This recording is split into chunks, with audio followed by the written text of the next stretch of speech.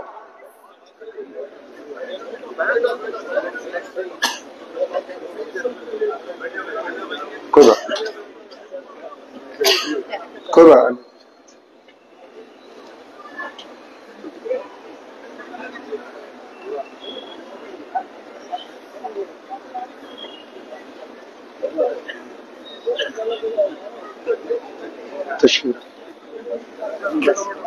تشریف رکھیے.